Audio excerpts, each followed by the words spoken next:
Good afternoon, everyone. Welcome to the first KlimatelinK E5t webinar on action after COP26 and green hydrogen. We're very excited today to present you a very inspiring speakers from the E5t network and KlimatelinK. For those who don't know us, KlimatelinK is a new venture which mission is to connect professionals across the world who want or need to save carbon from the atmosphere at scale. So through KlimatelinK, we would like all professionals worldwide to connect, interact, and act upon removing carbon from the atmosphere. And I'm presenting you now, introducing you to Myriam Maestroni, who is the very inspiring president and founder of the E5t Foundation that is our partner today for this 90-minute webinar. So we were trying to keep it to 90 minutes, but please feel free to connect with us after the webinar. Thank you. Myriam, over to you.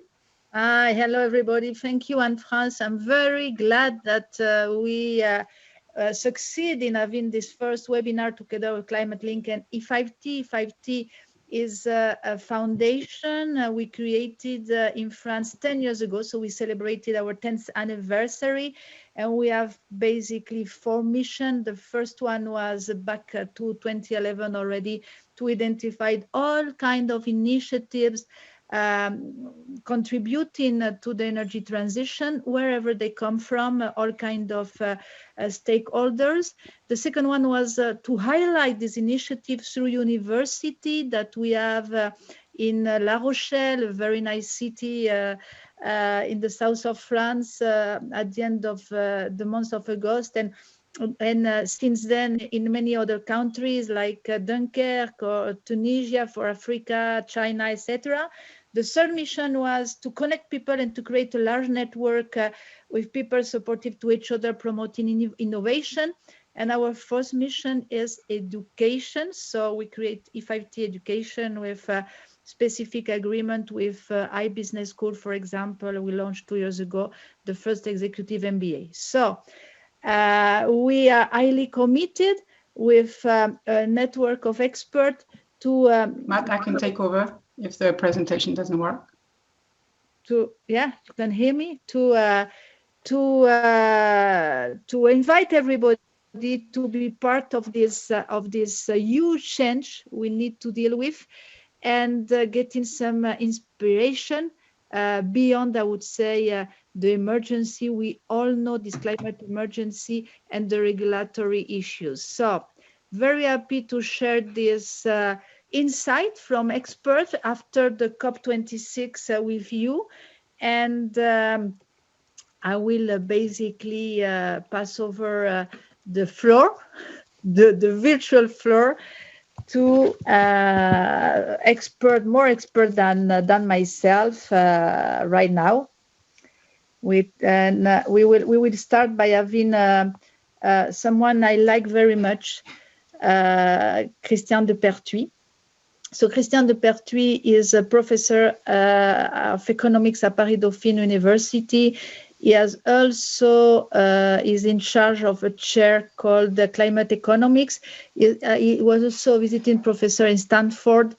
He is a top expert in France and in Europe of CO2. And he has a blog because he has a very extensive experience. He's a writer. He wrote many books. The last one is a novel. Actually, I highly recommend those that can read French, because I don't think it's still in English, to read it. And they can refer to his blog. His blog, christiandepertuis.com, is very inspiring and is really a top expert. So I will give the floor to Christian de Pertuis for giving us some very important insight from this COP26.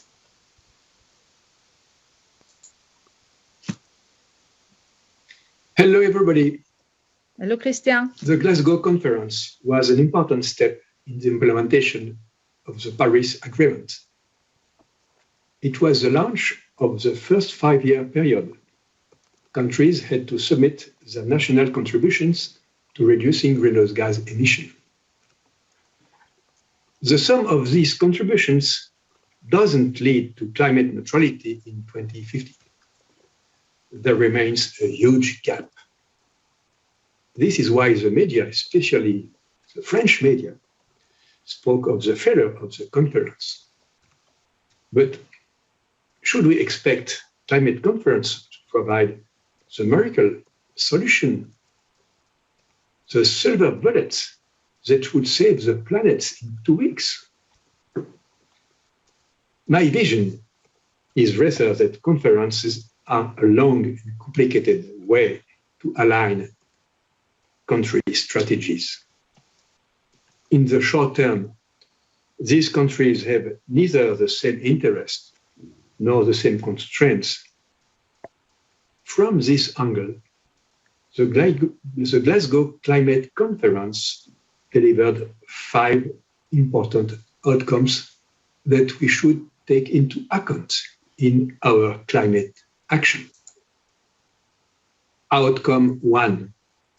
After Glasgow, the long-term target of international climate negotiations is clearly to limit global warming to 1.5 degrees Celsius. There was an ambiguity in the Paris Agreement. The long-term target was to aim for a warming well below 2 degrees and to continue efforts to reach 1.5. Glasgow has removed this ambiguity. From now on, it is a question of aiming for 1.5 degrees. Outcome 2. The Glasgow conference clearly raised the question of phasing out fossil fuels. This rapid transformation of the energy system by eliminating fossil sources is the first condition of carbon neutrality.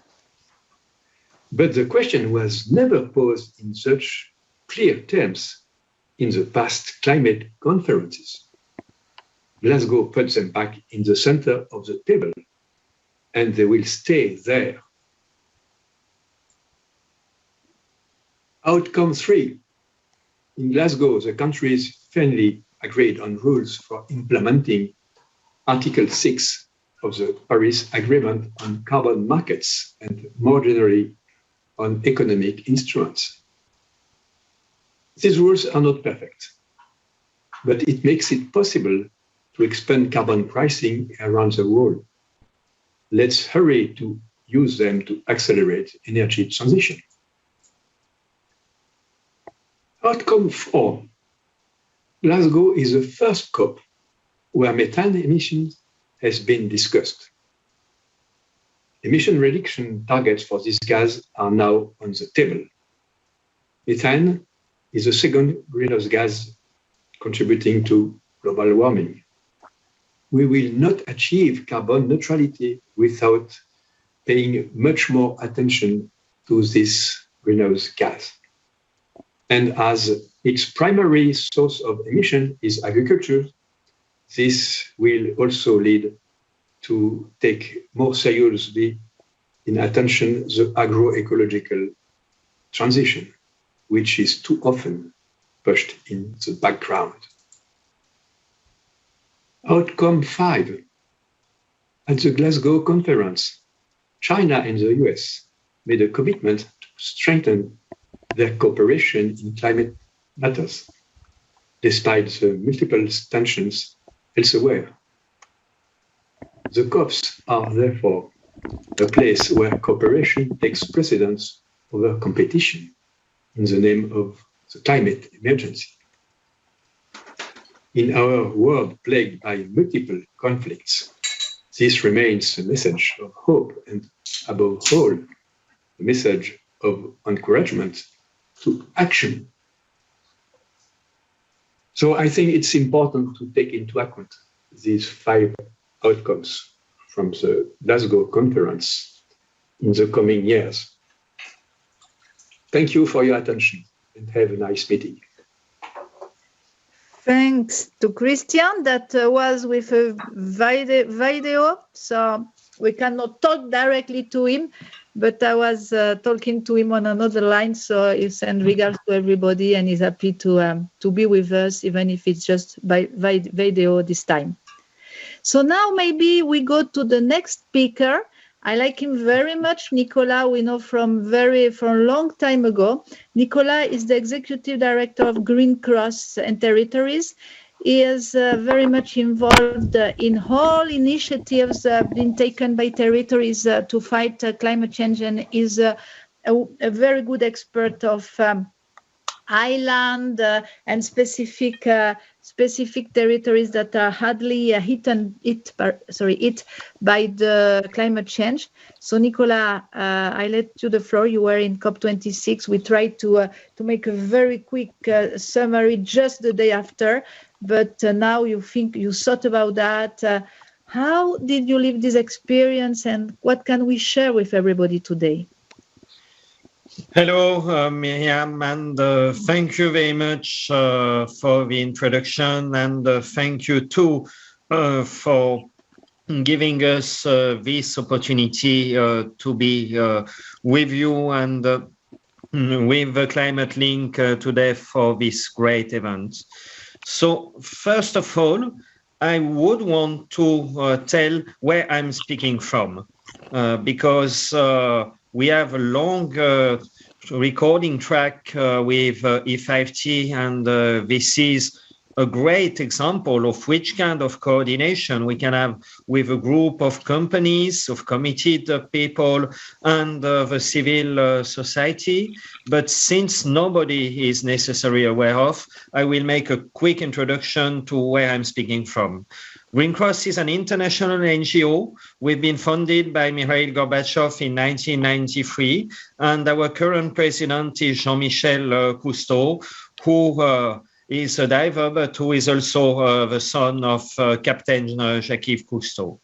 And our mission statement is to preserve a peaceful and sustainable future for everyone in maintaining a healthy environment to secure a peaceful world.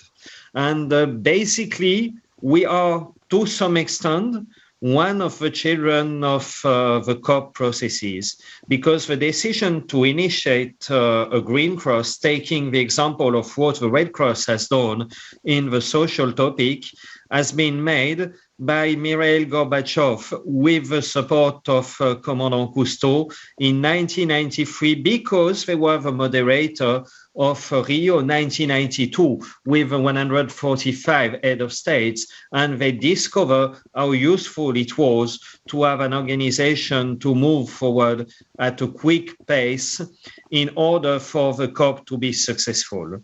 And Christian de Pertuis told us also that if the COP are successful, this is because the world is moving forward. But if the world and the world leaders are not moving forward so quick, then the COP are not so successful. And I would want to emphasize the climate emergency we are in, just for us to understand why it's important to focus on the concept of and priority. So, of course, most of you already know about this, but if we are living our European standard of living for a while, then we are not needing only one planet, but 3 planets. And that's why it's very important to have a very ambitious target and pathway in terms of adaptation if we want to meet something around the 2 degrees target. And sorry for saying this, but we are already in an emergency situation. I would love to trust the same target than Christian and tell that it's still possible to make 1.5 degrees. But what is sure is that we have to act now in a much more drastic way than what we are doing, because our demand on fossil fuel is getting high. And we need to phase out fossil fuel on a short time frame. And in the meantime, our demand in terms of energy and in terms of products is still going very high. So the shift from a fossil fuel-driven economy to a renewable-driven economy is huge. And one of the new things we learned over the last 2 years, and sorry for being the first to speak about this, is the effects of COVID-19. And they are pretty new, but they make us understand what can be the impact of geopolitizing the world because of our human activities, and also how we can set up on a very short time frame our priorities. And in order to keep this happy and action oriented, I wanted to share with you these different cartoons, and specifically with the one of the 3 waves on the right of the screen, saying that we have COVID-19, we have recession as 2 huge waves, but the climate change wave we are facing is very important. And in the meantime, climate change are a very important timeline, only efficient because of the progress the state will have made, and specifically when it deals with tangible actions and not only words and commitments. But the period we are living has made the transformation of our world, of course, the digital transformation, but not only, more quick and to a certain manner oriented to certain targets than it used to be in the past. And we are in the risky world. As you may know, the Davos Forum from the World Economic Forum is postponed from January to July, but their latest report is there. And it's a perfect good example to understand what the COP26 was about to change and what are the priorities to move forward now. The political leaders are telling us that in the short term, their priorities are extreme weathers, livelihood crisis, climate action failure, social cohesion erosion, stating that the climate emergency is not only a climate emergency, but an ecological emergency. And in terms of preoccupation, it's currently on top of health problem. And when we are pointing out what it means on a 10 years perspective, then it's even sharper. Because the political leaders, I would say, they are not, or most of them are not civil society organization leaders, but they definitively have political and economical leaders, are saying that the top 4 risks on a 10 years time frame are climate action failure, extreme weather, biodiversity loss, natural resource crisis, and then comes human environmental damage and social cohesion erosion. This is giving us a feeling of what the perspective is about. And in this context, COP26 was specifically difficult to organize and to manage, because it's definitively not only one more COP, but it's a shift in the global world momentum with some additional rationale for action we wouldn't even aware 3 years ago. Of course, UNEP has imagined and has anticipated that we will have a lot of flus and a lot of health crises who can come in the future. But it didn't come to our decision makers' brain, and now it's part of the COP26 process. The Scottish government and the UK government, and we should pay attention to this, made a wonderful job to prepare the event in a drastically difficult context, and they've been pretty efficient. And there has been no payback, no recognition for this huge effort at the level it was. And this COP was definitively a hands-on COP, with no place for big speeches and the blah, blah, blah Greta Thunberg talk about, but a lot of space for tangible action. There has been outcome, and let's be happy about the outcome. Regarding the forest, a lot of process has been performed. The process is moving forward, and now the progress is there and recognized. There has been a momentum on methane emission, and this is also important to have it now. And there are two activities that weren't expected but have been successful. There has been the Glasgow Declaration on Food Security, who is supported in the meantime by the local territories and specifically the city and part of the food business, but also the local communities, who is giving us a perspective on how we can act quickly so that agriculture, as it has been quoted by Christian de Pertuis, and food security, more globally speaking, are ranked as a top priority. Because we now know that there could be disruption in food logistics chain, and there could be some other disruption that are important to face. Similarly, there has been a Glasgow Declaration on tourism and on the future of tourism towards tourism resilience and sustainable activities that is worth quoting. And there has been a new impetus, and we are happy that French banks are part of this and are playing their role in this for impact finance, and to make impact finance not an alternative as it used to be before, but a mainstream for tomorrow's finance activity. I would say one or two nasty things, and I will be very quick because I can see that time is moving forward very quickly. Regarding the geopolitical issues, US is now back in the COP process, and they are pretty good, pretty innovative, and pretty efficient in their commitment. China is more committed than ever.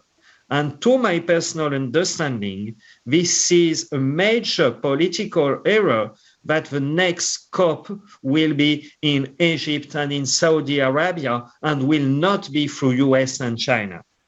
But that's done. And maybe we can imagine that this COP26 was the end of a certain cycle, and there will be some bilateral or multilateral or region-oriented events for the next step. Because what is also very important is that the local governments are leading the change in a very positive way. And sorry to say this, but Europe, the states in Europe and France very specifically, lost about the mindful and spirit of the Déclaration de Paris we had in 2015. Because commitments are raising, UK has done their part of a job, and Europe is still thinking about what could be done, what should be done, in which condition, not in an ambitious manner, and not meeting the target of the 2 degrees anymore. We have to remember about the first COP and about this young lady. Her name was Seven Kulis Suzuki, who was telling us in 1992, we are what we are doing. And what Greta Thunberg was saying jointly with Bertrand Piccard and Barack Obama is now it will be a shame if we are not meeting and if we are not able to meet in due time the commitment, which is much more higher because we are late. We are late and there are solutions. We can build climate resilience on today's tool. Finance has to be shifted in a great manner so that the financial tools are able to make the good in making the best finance return on investment.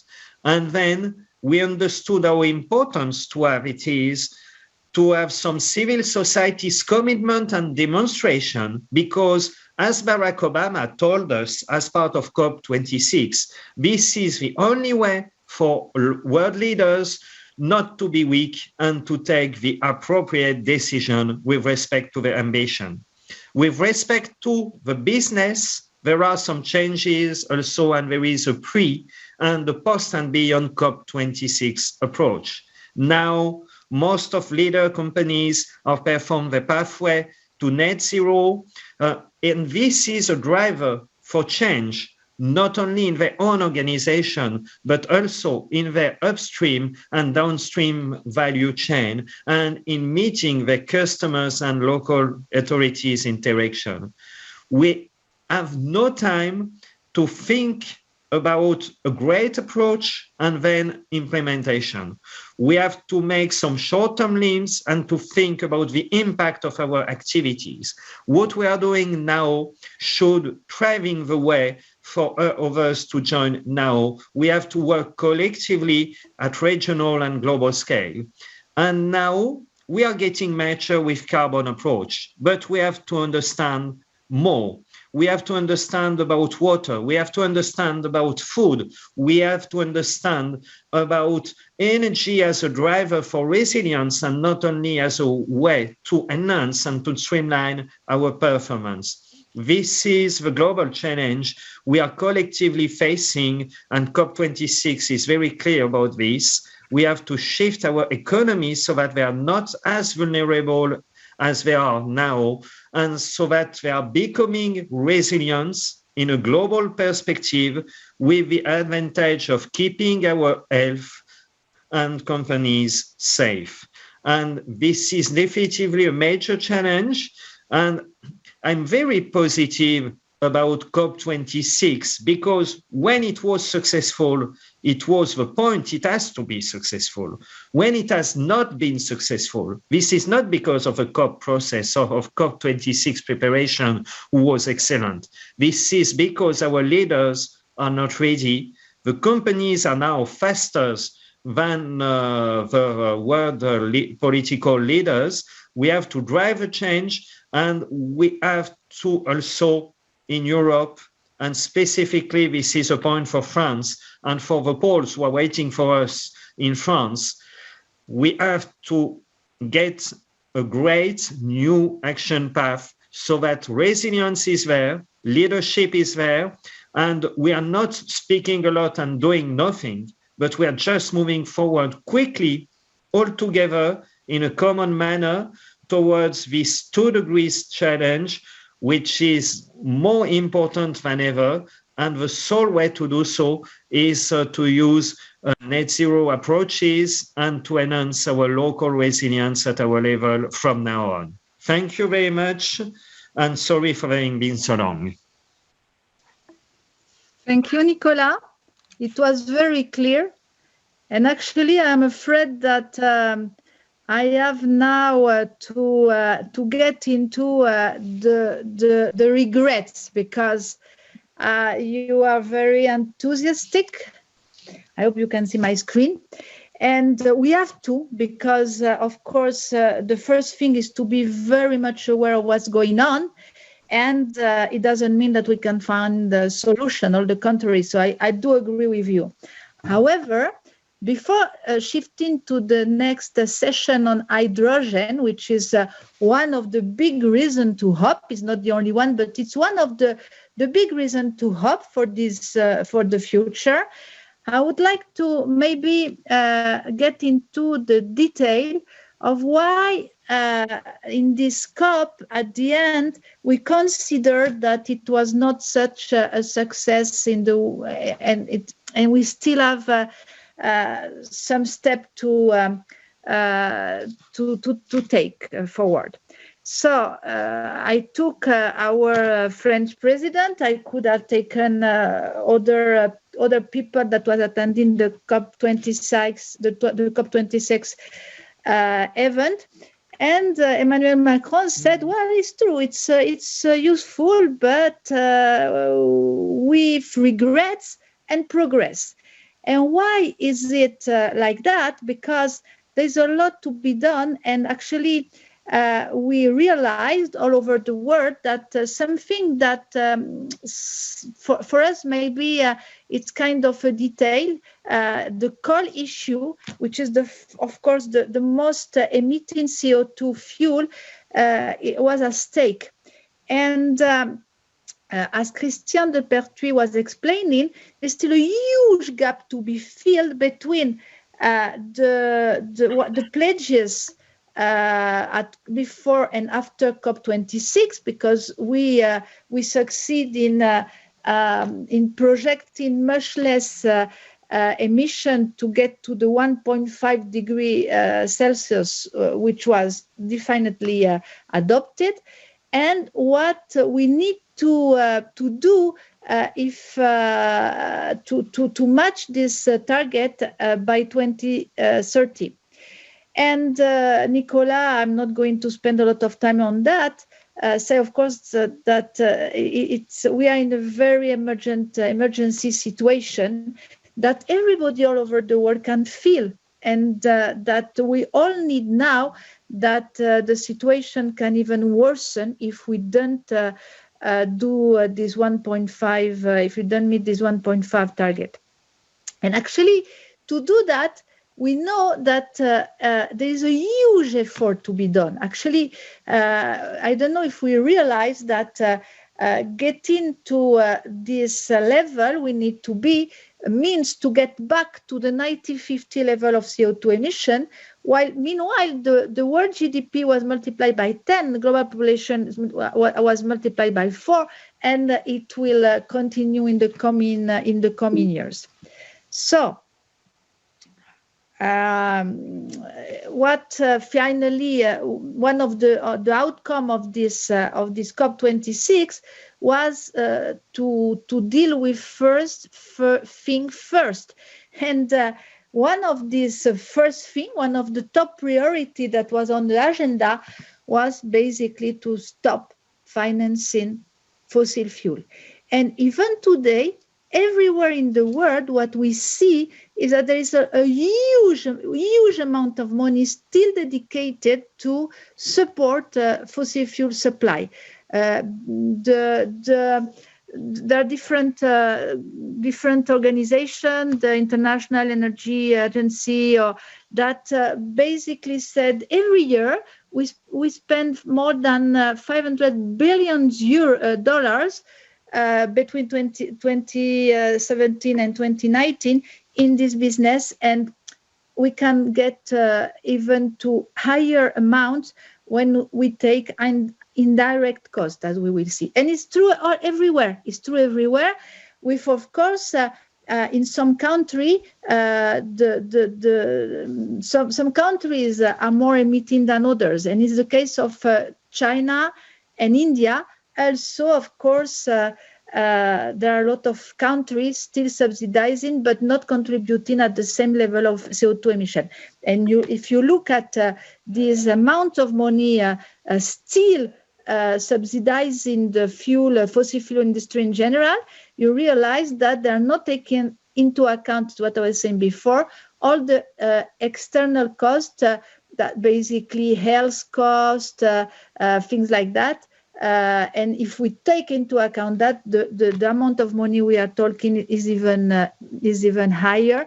The IMF get to 7% of global gross domestic product. So there's something to think about, and still a disalignment between what we should do and what we are doing all over the world. And of course, that creates a disalignment with this target. Okay, one of the pledges: stop financing fossil fuel industry, coal. I will be back on that. And Christian was talking about methane. Why we should look at eventually a little bit more into the China and Indian case, because China, India, but also US are the world's largest consumers of coal. The point is that the main difference between US and China and India, even if it's not completely true, but it's true. But we saw in the past months that even France get back to coal power facilities. China and India accounted for 95% of new coal-fired power capacities since 2011. So that's why there the issue is even more important. And when, of course, we know that, we look at the situation of CO2 emission, we see that clearly Asia Pacific, which today is home for 60% of the world's population, is of course producing half of the world's total CO2 emission, and it's increasing.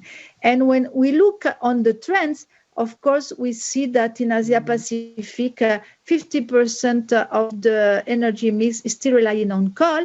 And for China and India, respectively, about 70% of the electricity is being still generated with coal. So, of course, there is a need to for energy transition from this fossil fuel to renewable, and especially by stopping not just financing the consumption, but also stopping financing the new power facilities still working with coal.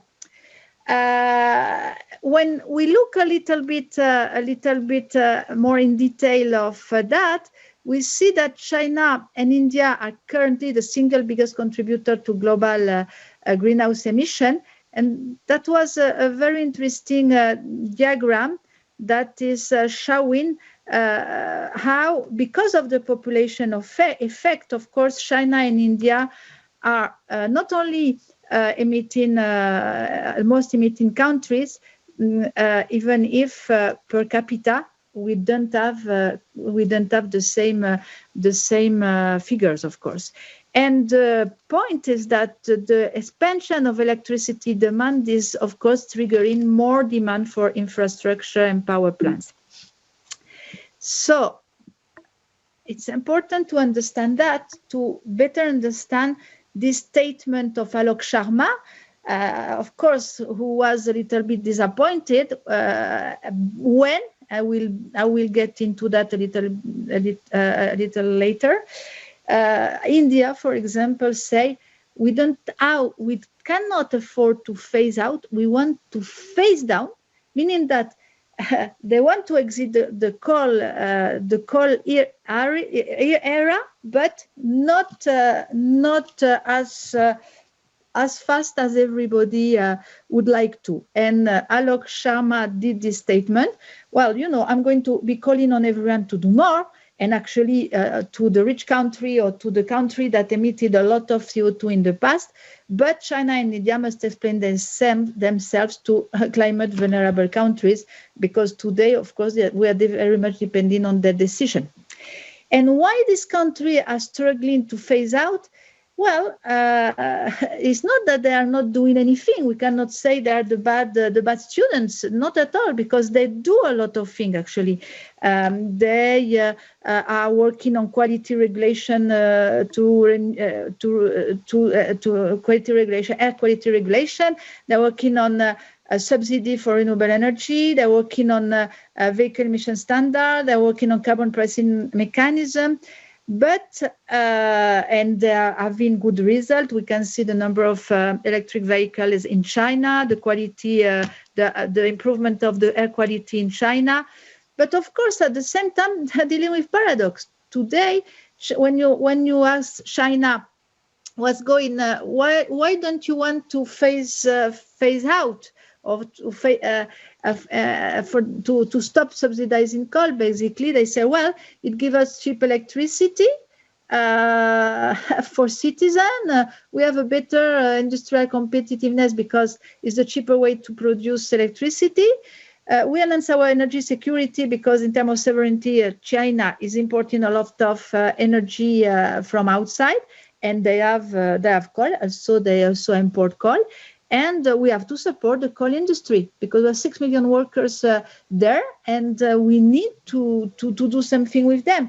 And at the same time, they create a mechanism, a very powerful mechanism on ETS, which is not working completely well, apparently, right now, because they gave over allowances to the scheme. But it should work in the future. And actually, they are one of the countries investing more in renewables. So this is the paradox.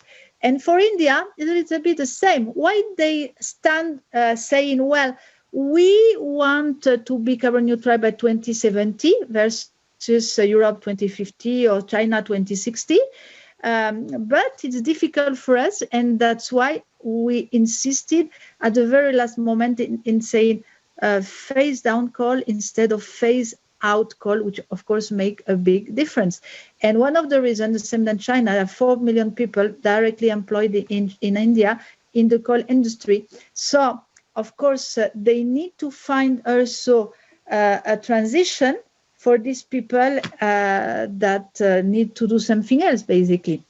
and we can all understand that this is triggering disappointment, especially when you have the rest of the world, China, Switzerland, for example, say, well, we don't need to phase down coal, but we want to phase out coal. Frans Timmermans saw another vision. He said, well, the longer you take to phase out, the more burden you put on national environment and your economy, because now everybody, the leaders in the world are convinced that there is no way to grow the economy without exiting the fossil fuel. And we have environmentalists as well. They say, well, we would like the phasing out of all the fossil fuel and not just coal. So this is the gap between expectation as well. Again, it doesn't mean that India is not doing any effort, because basically we can see that they do increase the renewable capacity. And one of the things we should fight as well, and we need to take into account, is citizen perception. For example, I was seeing a journalist asking a young businessman back to 2006, but it's still the case today. Well, why should Indians be asked to reduce carbon emission when the West has been polluting the planet for decades and reap the benefits? So this is kind of conflicting issue that need to be reconciled with the society issue we need to take into account on the top of the climate change action taken to fight the climate change. And I will finish just to share with you a couple of more problems. We take the case of South Africa. What today coal power currently account for more than 90% or like 90% of the country electricity, and is one of the largest contributor to climate change. And the South African President Cyril Ramaphosa say, well, it's important to eradicate that, but again, it requires substantial support for workers and community because they lose their job and their livelihoods. So this is why we always talk about fighting the climate change and addressing the society or the job issues and livelihood for people. And of course, what popped up was again the green funds issue, where we need, of course, to transfer money to those countries to make this global transition, which again is not just an energy transition, is also a global transition. And specifically in the case of South Africa, we know that they will receive $8.5 billion to stop using coal and to phase down, eventually to phase out from coal. And actually, they announced that they will decommission 34 gigawatts of coal-fired power capacity by 2030, and at the same time, they will facilitate a new facility for in solar generation commission on the continent in the same years. And we know that countries like France, US, Germany, UK will work alongside the renewable energy IPP procurement program. So all that to see that we have now a clear vision. Actually, there are a very positive and strong statement done by the key people in this COP26. Every day we don't do anything is a day wasted. Failing to decide is to decide to fail. COP26 is our opportunity to get it right. The climate crisis is an economic issue, a trade issue, a human rights issue, a health issue, and a humanitarian issue, but it's fundamentally a Geneva issue. The climate we experience in the future depends on our decision now. Today's decision can also integrate our knowledge and available future changes to anticipate and prepare, but there is very good clarity in the vision. There is a complexity, and at least the COP26 contribute to highlight the complexity. And I have the habit to say, once a problem is very well understood, half of the solution is already ready. So thanks. I'm developing this new eco-energy paradigm that I will not do today. Eventually, we will have a webinar on that in the coming months. But I do hope that the next speakers on hydrogen will kind of illustrate how we can start figuring out this new world or this new eco-energy paradigm and giving us hope, even if we do know that it's not easy and that there is still many conflicting issues that we need to reconcile. Thanks a lot. If you have any question, happy to answer.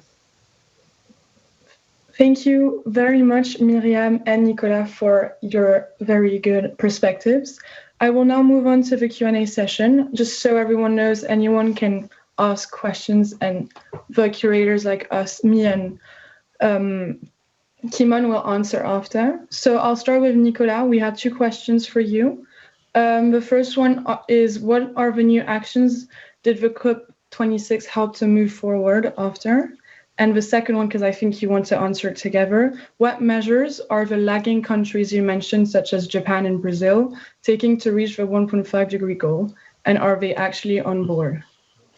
Yes, I'm happy to try to answer both questions altogether because there are 2 different phases on the same piece. Just to keep it short and precise, up to now, the Paris Agreement has been designed and calculated, and it was a long calculation in order to try to reach 2.2 degrees with a sum of commitments known as 2.5 degrees targeted, meaning that the in between 2 and 2.5 is to be reached by means of innovation. And now, in the meantime, due to the climate emergency, most of countries, and specifically the least developed countries, are asking in order for us to contain climate change to 1.5 degrees, but most of the commitments are not even in line with the 2 or 2.5 targets. So to know who is doing what, UK is probably circa 60% of Paris Agreement roadmap completion. Europe as a whole is probably at 45%. So as we can see, the target is very, very sharp. And this is also one of the reasons for the net zero strategy, because we have to be much quicker, much more focused, and much more ambitious. And Myriam pointed out in her presentation what has been done in South Africa. There are emerging countries such as South Africa who are now leading the way in a very ambitious manner in order to propose new approach and new leadership for climate. And South Africa is very important because they are in a position they can move forward with part of Western and Eastern Africa, and specifically in the scope of forests, who is one of the issues of COP26. I quoted as being a main achievement. Now we have the international tools to move forward. Regarding the phasing out of fossil fuel, it's not an option anymore. This is a top priority.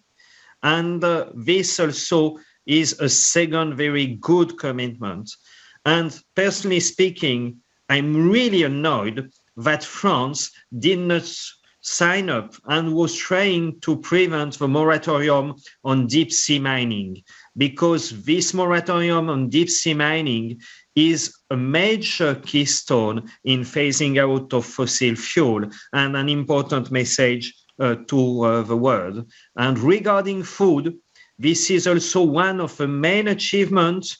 We know that China is working a lot of food security at this point in time, and also in switching from an industrial model in food production to a more respectful model for ecosystem, specifically dealing with organic food. And this is the kind of achievements that can be done.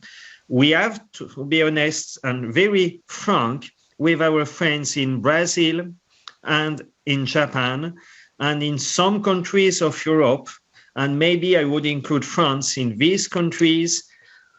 There are countries who are not moving in an aligned manner with respect to the others. But what has been pointing out and will be clear, economically speaking, in the next years, is that these countries are taking their responsibility, but they are losing time in terms of innovation and in terms of global leadership. It's absolutely true. Nicolas, thank you. I hope that amongst these opportunities, hydrogen will be one. We are very happy. I'm sorry because we're running late. So we are very happy to have today with us 3 top experts in hydrogen. And maybe we will start with Luc Poirier. Is Luc there? Hello, Luc. Yes, I'm there. Sorry. Oh, so Luc is very interesting in hydrogen, of course, green hydrogen. I should always explain green hydrogen, not gray. The hydrogen is a top expert. He has been working in this industry for many years. He is now with us as the chairman of McPhy.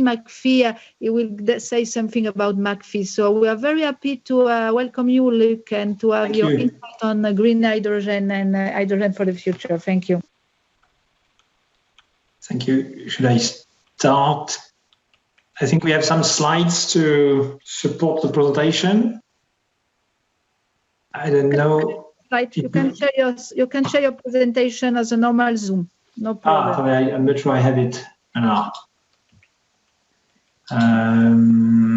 Easier. So I'm not sure. I have to look for it.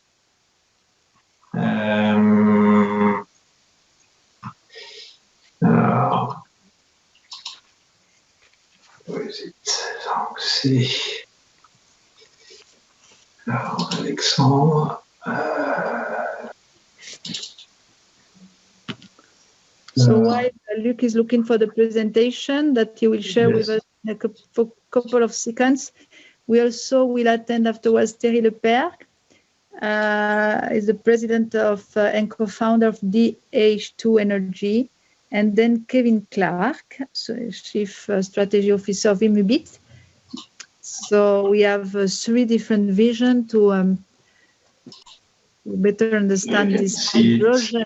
I'm used to Teams. Sorry, I'm not used to sharing.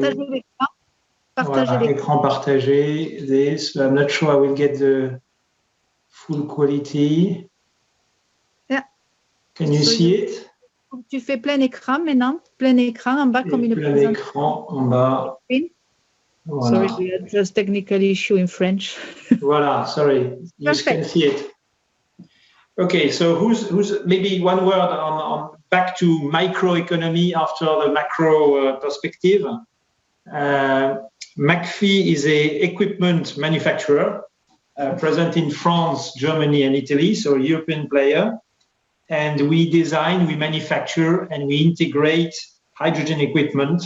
We were born more than 10 years ago, which is a long story for a hydrogen company, coming from CEA and CNRS, 2 research institutes. And we went through the valley of death for a few years. We pivoted, and we are now focused, as I said, on hydrogen and on electrolyzers and hydrogen stations. And we have a strong balance sheet as we raised 180 million last year. We have 2 ranges of product, as you can see on the slide. Electrolyzers, we'll come back to that, and the hydrogen stations. So key for the development of green hydrogen. We have factories, so we are brick and mortar, I can say. 1 factory in France to produce the hydrogen stations, 1 factory in Italy, and 1 engineering center in Germany, Berlin. Maybe these figures might appear a bit abstract to you, but when you see on the slide, when we have a capacity today of 100 megawatt a year of electrolyzers, raising to 300 in 2023. This is very small compared to the targets of Europe, for instance, 40 gigawatt at the end of the year. But it is already huge compared to what is already installed. The Energy International Agency assessed that today we have 300 megawatt capacity electrolyzers running in the world. So we are both small compared to the stake, but big compared to the running capacity. We have, as shareholders, it's important to mention, because partnership is key to succeed, a large energy provider, EDF, financial institutions, BPI, a US key player, Chart, in cryogenic LNG and hydrogen equipment, and EPCs called the KlimatelinK. I think we can go to the next slide, because our challenge, we'll come back to that, is really to, I want to go fast to the key. I have to do it. The key is that we win the race of competitivity. We need to reduce the costs of hydrogen, green hydrogen, to reach the parity with grey fossil hydrogen. And to do this, one of the levers, it's not the only one, is to drive the costs down of electrolyzers. And there are three. When you speak about industrialization of scaling up, it's important to have in mind that there are three dimensions to this. One is to reduce to increase the size of the electrolyzers itself. In the middle, you have the different perimeters of what we call an electrolyzers, of which the stack is the key element, where the water is being separated between hydrogen at the cathode and the oxygen at the anode. And then you have various interfaces to supply the industrial site. So when we speak of reducing the cost, it's all this that needs to be reduced. So what is important is that you need to reduce to reduce the cost of manufacturing. So by doing that, you need gigafactories. So you have bigger electrolyzers, bigger factories, and last but not least, you have bigger projects. And all these three dimensions, electrolyzers, factories, and projects, enable you to reduce the leverage cost of hydrogen to a parity with SMR. What you see on the right is, for instance, a practical case for McPhee. We are today around 100 megawatt, as I said, in our facility in San Miniato. We will be at 300 next year. And we want, with a gigafactory, to reach 1,300 megawatt a year, thanks to this gigafactory. And in terms of costs, total cost of ownership, we have to reduce by more than 50% the cost of our electrolyzers, which is already what we did in the last 5 years. But it's always more easy at the beginning and more difficult at the end. So we have to reach that by before 2030, and maybe substantially before, because there is a very high competition and a very, very strong pressure, a very healthy pressure for project owners. And I think you will hear one after me. Coming on, giving more perspective of what, because the title is illusion or revolution, I think, of a seminar, or a solution at least. Maybe just a small flashback what we are speaking about. We are speaking about different types of hydrogen. We are speaking about gray hydrogen, blue hydrogen, or green hydrogen. So we are here with green hydrogen. One very important thing to have in mind is that hydrogen is not naturally found. You need to produce it and to manufacture it. And so that's very important. That's why we say hydrogen production. And hydrogen, as you know, has three strengths. It gives flexibility to electricity. It can be produced in several ways. And that's, you don't find it, you don't have to depend on one mine or one site. And when it is used, it produces water. It doesn't emit CO2. But the problem is that the production, not the use, the production of the hydrogen itself can produce CO2, especially as of today, it is produced through reforming of gas or gasification of coal, and there it emits a lot of CO2. 1 kilo of CO2 of hydrogen requires for just gas 10 kilo of CO2 emissions, and it's double for coal. So the first reaction is to capture the CO2 which is emitted. This is called the blue hydrogen. You still depend on gas fluctuations, and in fact you need to find a way to store the carbon. So it is in fact not so easy to do as expected before.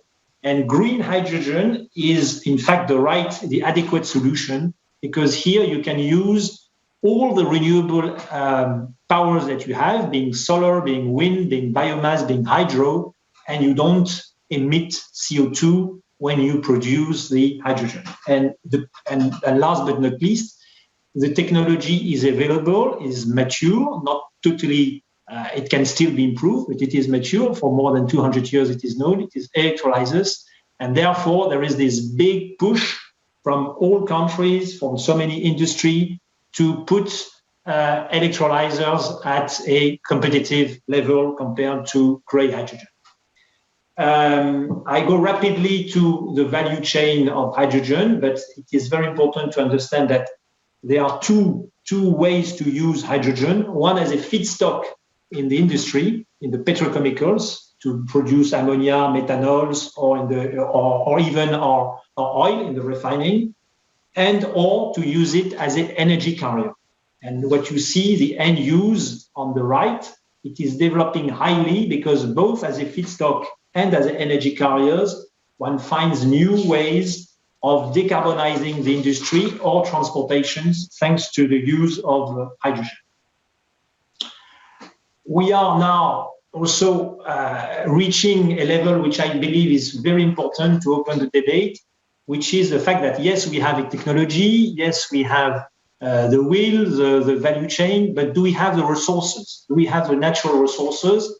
And are there some geopolitical stakes behind? And yes, in order to convince ourselves that it's not just a new wave, an illusion, as it has been in the past.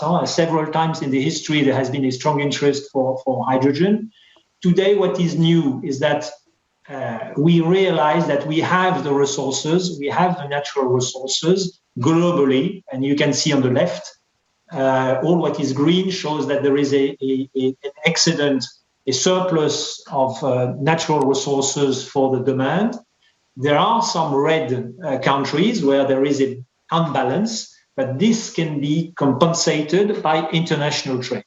And what is appearing in the middle of the slide, what you see, is what is called the diplomacy of hydrogen.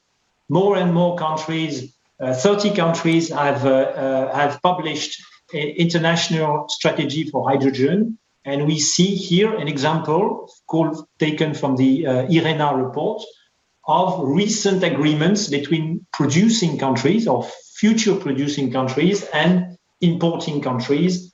Particularly active are Germany, Japan, and Holland on this front. And linked to that, what is also quite important is to see that there are some huge major projects being developed that will allow this production to come on the market and to supply the demand. This is really now the stake, and I think this will be a transition for the coming speakers, not to be too long. Can you hear me? Yeah, thank you very much, okay. Luc. It was very clear, and it was very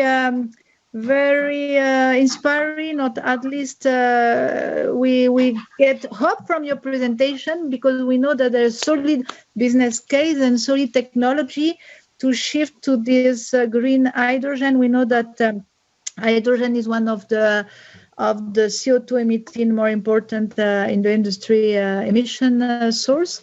So let's see now with Thierry Leperc. Thierry is the guy of innovation, And of course, when I'm telling that, I'm also talking about him as a top expert in hydrogen. And I think he's one of those leaders able to explain us how vision can be brought to reality with ambitious projects. And thank you, Thierry, to be here. It's a pleasure to have you and to hear you. So the floor is yours. Thanks to be here with us. Thank you, Myriam. Thanks to everyone. It's a great moment. I'll start with, I'm going to be a bit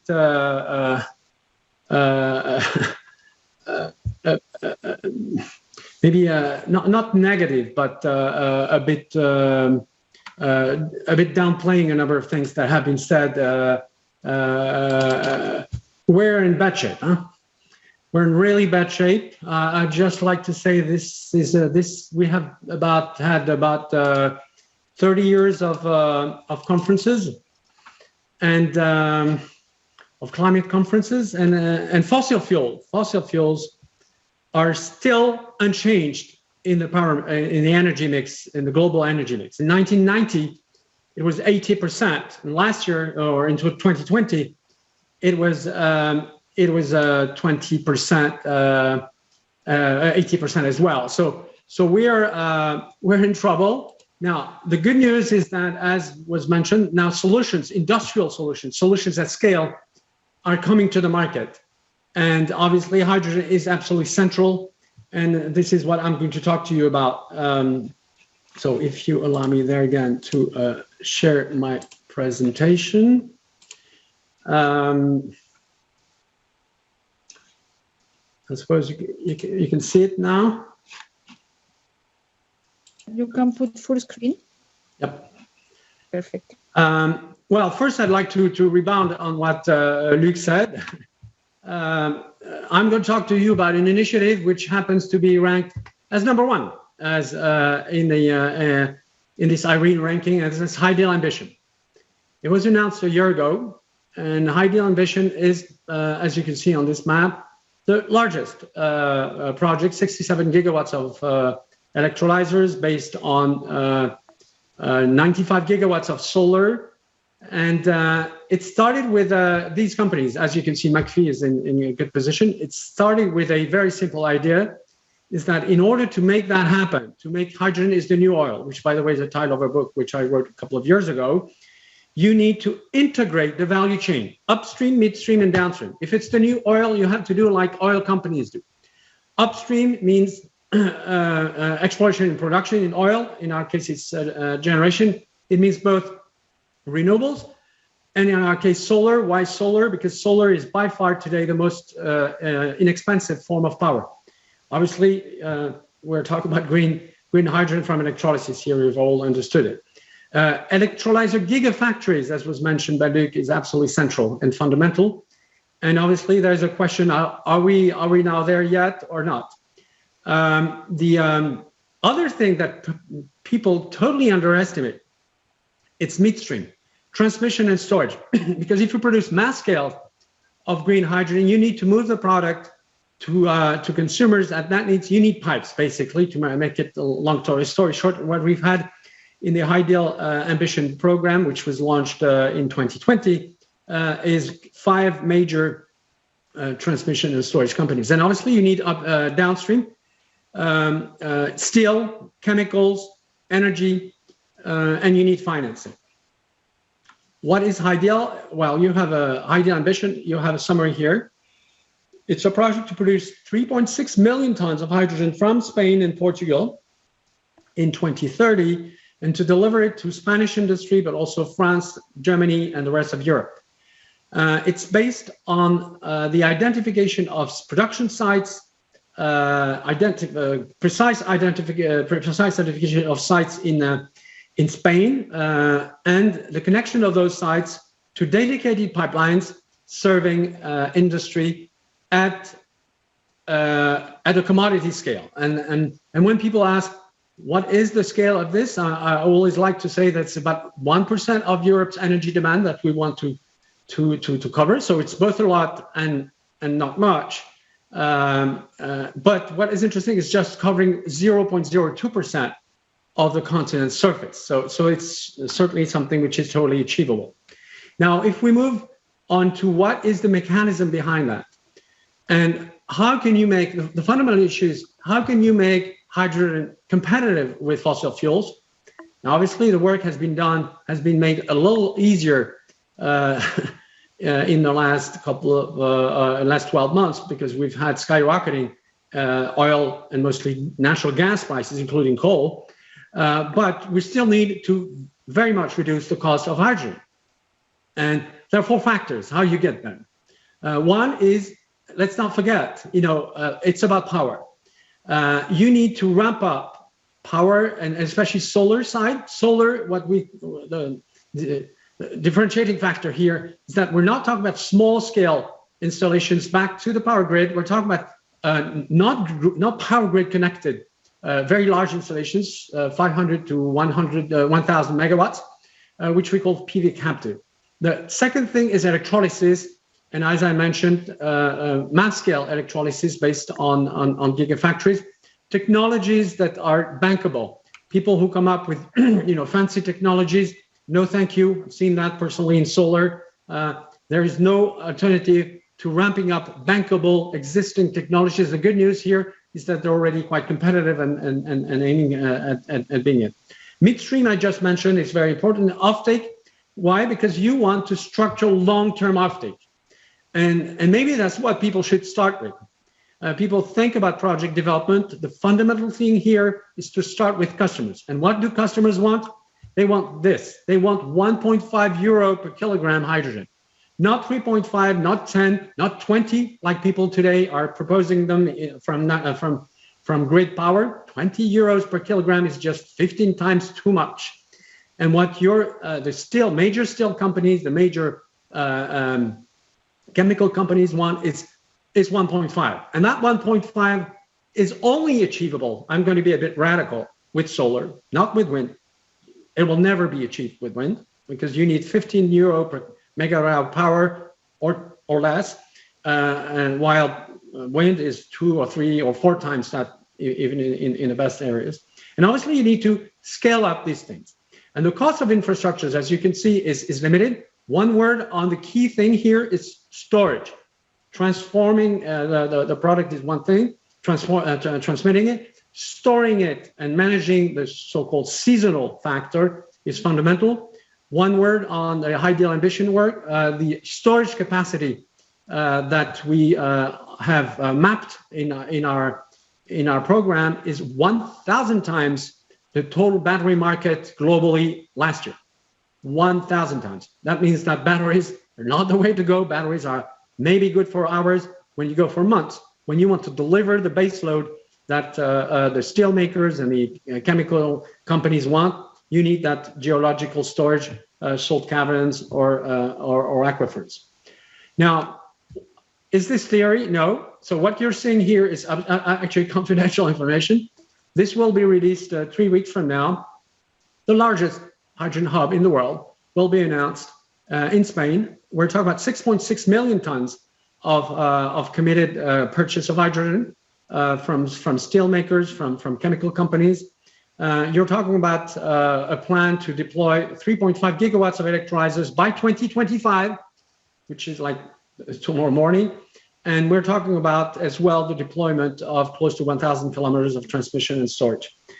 And so this is a plan which was now is endorsed by the Spanish government, has been identified by the European Union as the first so-called lighthouse projects. Europe today has 731 projects identified within the European Clean Hydrogen Alliance. Just one, High Del España, has been ranked as that project. So the message here is very simple.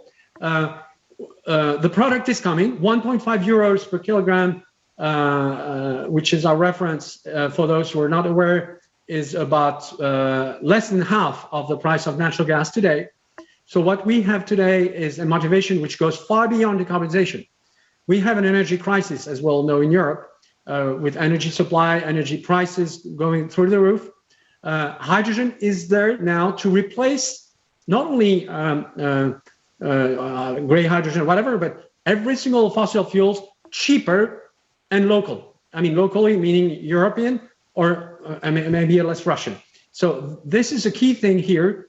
The reason why we think that this announcement 3 weeks from now is going to generate a tsunami of changes and investments is precisely that we're addressing not only the decarbonization issue, which is unfortunately sometimes a long-term, not very well perceived issue. The natural gas prices and power prices skyrocketing is something that is immediately generating pain. What we're talking about here is addressing the pain points. And as we all know, you're far more successful if you're addressing immediate pain points in industry, in this case, energy availability and pricing. And this is what we're going to do in a systemic fashion. Spain is the first leg. Watch out for far bigger announcements, which will come months after, covering the rest of Europe and North Africa.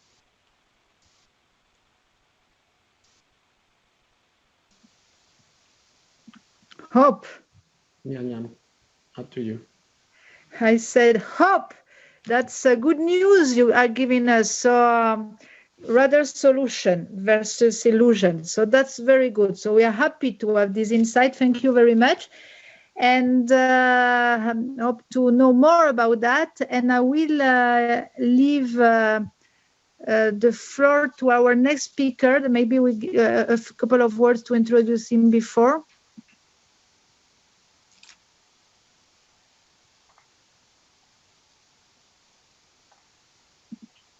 En France?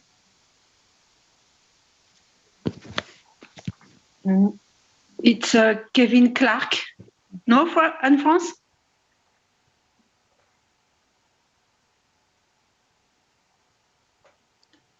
Hello? Can you hear me, see me? Sorry, I'm a bit confused about. You're on. Okay, thank you very much. Okay. Hi, yeah, I'm very, very pleased. So I'm from KlimatelinK and very pleased to introduce Kevin Clark, who is one of the practitioners in the UK, who has a more localized view of green hydrogen. And I just want to apologize, we're running a few minutes late. So if the audience doesn't mind and the speakers don't mind, we would like to stay for another 5 more minutes. So we'll finish 5 minutes late, if that's all right with everyone. Kevin, over to you. Okay, good afternoon, everyone. So I just wanted to give some perspectives on some of the key considerations for project development. So I'm not talking like the tens, hundreds of gigawatt scale that Thierry was talking about. I'm talking about the hundreds of megawatts up to single-digit gigawatt type of projects that are being mooted in ever-increasing amounts. Now, it's clear there's plenty of investors looking at the hydrogen sector, and there's plenty of project ideas. And to be honest, there's lots of people looking to jump on the hydrogen bandwagon. And why is that? It's because hydrogen is pretty easy on the face of it. Put renewable energy in, water, electrolyzers, and you make green hydrogen. So on the face, it looks pretty straightforward. In terms of what you can do with hydrogen, it has a huge versatility from industrial decarbonization to all kinds of transport fuels, domestic heating, and then out into the so-called e-fuels like ammonia, methanol, and others. And that's really just scratching the surface of the possible uses of hydrogen in this whole energy transition arena. Now, obviously, it's not as easy as that. And I'm just going to talk about why hydrogen isn't always the perfect solution.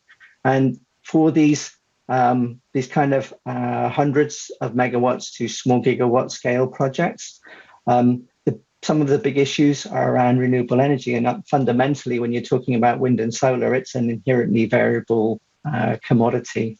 And on the consumer side, the hydrogen consumers require a pretty steady offtake. So the solution there is to then start looking at storage. Thierry is mentioning saline aquifers and so on to use up for storage, but in many locations that's not available, and we're into storage tanks and storage spheres. So storage is one option. AI-based forecasting of the renewable energy production and using that to provide a buffer as well as an area that I've been working on with Immubit on the digital side. But the big problem with storage is hydrogen is very light. The energy content is driven by the mass, not the volume. So for a given volume, you really need to store at very high pressures. And we're talking like 350, 700 bar kind of level for vehicle type applications, or else convert it into something else that can be easily stored. And the problems that arise from that is obviously you're driving up costs. You have safety issues. In the UK, you're not allowed to store more than 5 tons of hydrogen in one location without having a full, they call it COMA certification for the site. That adds additional costs on. You need a reliable, steady power supply for the compressor. So if you've got a solar facility and you're at night, then you've got to be thinking about batteries and even maybe hydrogen fuel cells. So actually consuming some of your product, generate power to run the compressor. And that's driving up the renewable energy input that you need per unit of hydrogen product. So that's issue one that needs to be resolved. Issue two is water. So water and renewable energy are not always available in the same location. So you can think of, solar desert locations, and ultimately the electrolyzer technologies that we have today need high purity water. There's a lot of development looking at using seawater for electrolysis, but they're still at a moderate level of technology readiness. They're not fully proven industrially yet.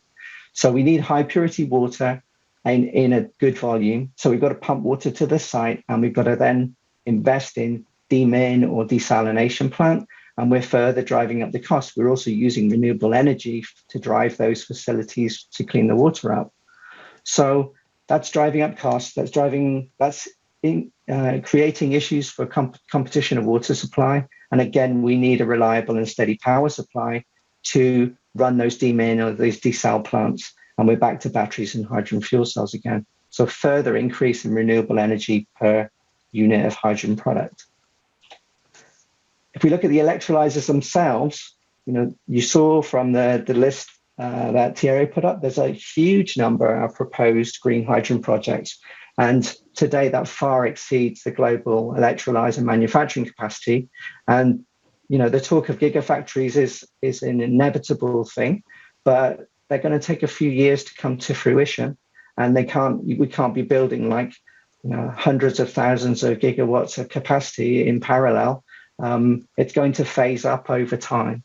So what you see is some of the big energy companies who are committing to multi-hundreds megawatts projects. They're actually committing already future purchases of electrolyzers from existing manufacturers, which is great because that kind of funds the gigafactory developments. But it does mean that their manufacturing production line is locked into specific sales for a number of years into the future. So the traditional approach that we take when we build these kind of plants, when we go through a technology selection process and then a vendor selection, really isn't going to be a thing that will happen in the hydrogen developments in the next few years. It really comes down to who has the production capacity of the right size that will fit within our project timeline, if anyone, and how do we make that electrolyzer technology, which is the only one or two that are available, work with our specific project. And if those answers are, well, within the project timeline, there's only 50 megawatts of electrolyzer capacity that's not committed, and we need 500 megawatts, then what do we do? Do we actually defer the project, or do we look at blue hydrogen or some hybrid of blue and green? And if we go blue, what do we do with the carbon dioxide that's produced as a byproduct? So we're driving up costs further. Certainly, while there's an imbalance between supply and demand on electrolysis, there will be a cost increase, and there will be potential for project delays. The number of projects that I've heard about starting up in 24, 25, well, they're just dreaming, to be honest. So these projects have to be a phased buildup of electrolyzer capacity over time, which introduces its own issues if you have downstream offtake requirements. The green hydrogen itself, the consumers are not always in the same location as the renewable energy where you're producing it. So you've got to look at hydrogen distribution and exports. And we come back to this problem of the hydrogen energy density and the lightness of hydrogen. So you've got to either liquefy or pressurize it, or convert it to something easier to handle like ammonia if you're going to ship it over long distances, as is being muted in many of these projects. So again, we're adding in an air separation unit to make nitrogen to combine with the green hydrogen to produce green ammonia. And that's a further cost increase. Again, you need a reliable power supply for the air separation unit, which is then consuming more renewable energy or your hydrogen product to achieve that. And again, we're driving up the cost of the renewable energy per unit of hydrogen production. So the key thing is every time you convert from one form of energy to another, you lose energy. And here, it's not just a simple case of the loss on the electrolyzer, so you have waste heat. You've also got the energy you need for the compression, storage, liquefaction, distribution, conversion to ammonia, water purification, and so on. So you put 1 unit of electrical energy in to convert to hydrogen-based chemical engineering energy. Maybe you get 50% of that coming out the other side. Maybe it's a bit higher, a bit lower. So what does this say? Basically, if you can electrify something, we should do that first. So you can take the renewable energy megawatts and convert those into useful energy consumption. And then we're maximizing the use of renewable energy to decarbonize that local electrical system. And then we look at hydrogen or a derivative of hydrogen. So where does hydrogen make sense? If we're going to try to monetize renewable energy resources in remote locations where there's no grid access or no access to a local market offtake, such as Chile, Namibia, and places like that, it's ideal.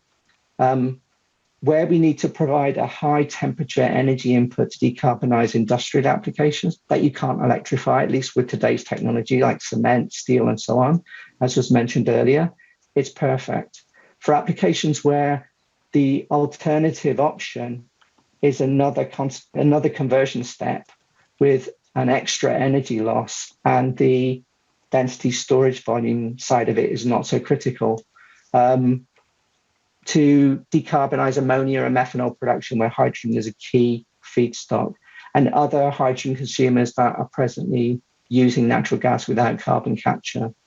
And then finally, as a transport fuel where battery technology just won't work. So at the moment, people are looking at heavy goods vehicles using hydrogen.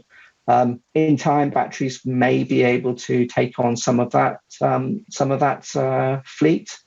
But today, hydrogen looks like a good option. So just to conclude, hydrogen's got a very strong role to play in the energy transition that we're going through, but it's not a magic silver bullet solution for everything. So you've got to look at the hydrogen option pretty carefully, and there isn't a one-size-fits-all solution. Every project premise needs to be looked at carefully for the overall efficiency and alternative options, such as the direct use of renewable energy. But it could be that hydrogen is the only way to get that energy to where it's needed. The project timelines in the next at least 5 to 10 years are going to be driven by the availability of electrolyzer manufacturing, not by how fast you can develop the project. And as a result, the phasing of those developments into feasible steps should probably always be the norm to help to de-risk those projects. And that's the end of my presentation. If anyone has any questions, very happy to take those now. Thank you very much, Kevin. I think that with the three of you, Luc, Kevin, and Thierry, it gave us, and it's an invitation to look in more detail of all these opportunities and constraints, Kevin, of this hydrogen, the new fuel. So I don't know if there are a question, Sandeep or Anne-France, if we are still on time to have a question or something. If not, you can have. Timon, can you ask a question? Yeah, I mean, putting together what all three of you say, the first applications of hydrogen are going to be industrial, not going down to the consumer level. It's going to be producing it centrally, piping it to industrial users, possibly making ammonia. Is that a fair summary in the 5 seconds I've got? I would like to the answer on my side is no, because if you're doing what we're doing in Spain is very simple. if you have very large volumes based on long-term offtakes. So who signs long-term offtake agreements, 20 years? Indeed, industry, steel, chemicals, etc. Now, what we're going to do on top of that, with all these millions of tons of hydrogen, is to deliver it to people who are not going to sign us long-term contracts. I'll give you an example, mobility. 1.5 euro per kilogram means that we can engineer, probably with we need a system with refueling stations and the rest, a mobility system cheaper than diesel in 2025. Who in their right mind in the trucking industry will not pick up from that, at least in Spain, something of that kind? That means that every single user is going to be using it. And I'll give you another example. Power generation. The German government has said that they want to close all coal-fired plants and replace them with H2-ready gas-fired plants. H2-ready means H2 turbines. Those turbines are not ready by a number like the Gs of the world, etc. Now, if you pair that with our renewable hydrogen, which can be stored for months, you have the silver bullet, absolute silver bullet of energy, which is full dispatchable energy night and day throughout the week. Dispatchable power today is going to be in short supply around Europe. Actually, it's already in short supply.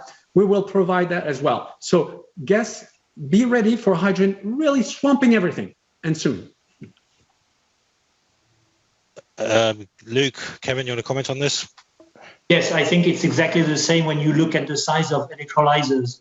We need 40 gigawatt of electrolyzers at the end of the decade, and we need around 4,000 stations, 1 megawatt per station. It's around 10% of the stake. So it is thanks to the industry that we will get the competitivity for the mobility. So with different calculation, I reach exactly the same conclusion as Thierry.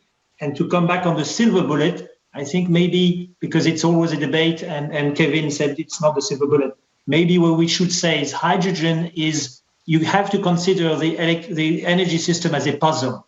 And there is a missing part in the puzzle. And this missing part is hydrogen. And so then you get a way to reconcile the different perspectives. And I think that's what we saw today. Green hydrogen is the missing part. And we have the solution to this. And we need to be confident. We don't need to be pessimistic. We need to be very voluntarist on this. Kevin, mobility is what people question whether you should use hydrogen for. Should we be comparing it with diesel as Thierry does, or should we be comparing it with batteries? Absolutely with diesel. I mean, in the UK, we're developing a off-grid service station, which is combination EV charging and hydrogen. And the objective there is to deliver the hydrogen at parity or slightly below the diesel price. And there are a number of off-takers like queuing up really with contracts to supply, Amazon and the like with that hydrogen. So at least won't batteries always win because of efficiency? Say again? Won't batteries always win because of the round cycle efficiency? For trucks at the moment, they just can't deliver the durability that hydrogen can. In time, it's possible that new battery technology would come along and enable more of that. But in the transition, you have to have a whole fleet of different options to work with. And there are proven technologies out there today that will do the job. New technologies will come along, and maybe over time they will supplant the ones that we've gone with today. But ultimately, we have to get going and start making some actions. So, thank you, everyone. I mean, I'm really sorry we have to cut it short, which is really, really frustrating and excited. And I'm really sorry for the audience that we overran, but really wanted to give a chance to all the speakers to explain. So I take on this topic that, urgency is of essence, and Thierry's point about maybe it's not for the sake of the climate, but for the sake of having the right amount of energy at the cheaper price. We need all to focus on green hydrogen. Thank you very much, everybody, the audience, the attendees, the speakers. I hope you enjoyed it. It's always very intense to put it in 90 minutes, but we just want to show that a collaboration between E5t and KlimatelinK can bring all practitioners, experts, explorers, entrepreneurs, academics together to make things happen. And that's what we're all about globally. And I want to thank the audience because we have attendees from New Zealand, from Australia, from the US, from Netherlands, from all the rest of Europe, hopefully from Africa as well, and hopefully shortly from South America for the next webinar. We're going to run a webinar every month on different topics. So if you're interested, please sign up to KlimatelinK and to E5t. And also we're going to run a very just short 30-second feedback form for the audience so that we can see how you enjoyed it and stay with us. So we're building, KlimatelinK community with E5t globally to save carbon at scale. So join us and be with us. Thank you very much, everyone. Thank you. And thank you, WTV Global. WTV Global is our streaming partner and is supporting us for all our events, physical or digital events. So thank you for the sponsorship. Thank you very much. Bye-bye. Thank you, everybody. Bye-bye. Thank you. Thank you. Thank you. Thank you. Bye. Bye.